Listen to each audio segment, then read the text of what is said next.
नमस्कार मित्रांनो, जानकारी मराठी मिक्समध्ये आपलं स्वागत आहे.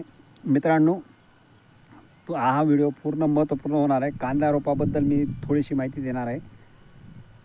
तर विषय असा होता, तर मी ड्रोनद्वारे मक्का पिकासाठी फवारणी केली होती आणि ती फवारणी माझ्या काय अंगलट आली ते मी तुम्हाला आज या व्हिडिओमध्ये दाखवणार आहे. तर व्हिडिओ पूर्ण पहा, कुठंही स्किप करू नका. व्हिडिओ फार महत्त्वपूर्ण होणार आहे. तर मित्रांनो, आमचा मित्र रोशनभाऊ खैरनार मुंजवाडकर यांनी ड्रोन घेतला आणि त्यांचा मुलगा आजारी होता, त्याच्यामुळे त्यांनी ऑपरेटरला पाठवलं होतं. तर ऑपरेटरला काय सांगितलं मी की आपल्याला मक्यावर तणनाशकाची फवारणी करायची आहे. तर तू काय कर, हे मी आता नवीन आंब्याची झाडं काही लावलेली आहेत, 10-12 झाडं आहेत, 2-3 हजाराची झाडं लावलेली आहेत. त्या बांधापासनं मी कमीत कमी बरंच अंतर सोडून दिलं होतं. हे पाहू शकता तुम्ही, मागेच झाडं लावलेले आहेत.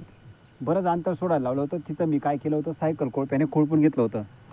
तर मित्रांनो, त्या शेतात आपला मकाच आहे, त्याबद्दल वाद नाही.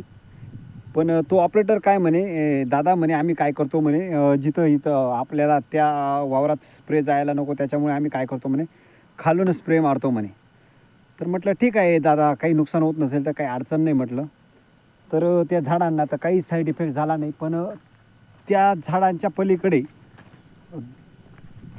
7-8 चाचांपर्यंत त्या औषधाचं हे गेलं, झीन गेली. वाऱ्याची दिशा ज्या दिशेला होती ना, त्या दिशेला ती झीन गेल्यामुळे तिथं हे एक झालेलं आहे. तर मित्रांनो, चला आपल्या मुळ्याचं किती प्रमाणात नुकसान झालेलं आहे ते पाहूया. मित्रांनो, याच्यामध्ये नॅनो युरिया टाकल्यामुळे आपला मका एकदम छान असा बसलेला आहे. तर इथं पण तणनाशक मारलेलं आहे आणि आपलं हे खालच्या शेतामध्ये कांदा रोप आहे. तर या शेतामध्ये मी काय सांगणार होतो त्याला, हे शेत मी कोळपून घेणार आहे. तू काय कर, खालच्या शेतापासून सुरुवात कर, कारण इथं माझं रोप आहे आणि हे मागाचा म्हणजे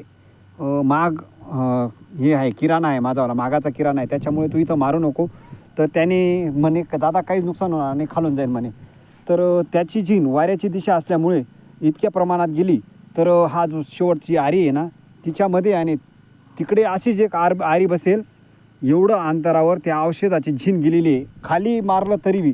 तर मित्रांनो, तुम्ही जर कधी याच्यावर उळ्याच्या शेजारी जर मक्याला जर तणनाशक मारत असाल तर कृपा करून ते शेत टाळून द्या. एक तर निम्म्यापासून तिकडे मारा, जेणेकरून आणि वाऱ्याची दिशा ही पहा, जेणेकरून आपलं नुकसान होणार नाही.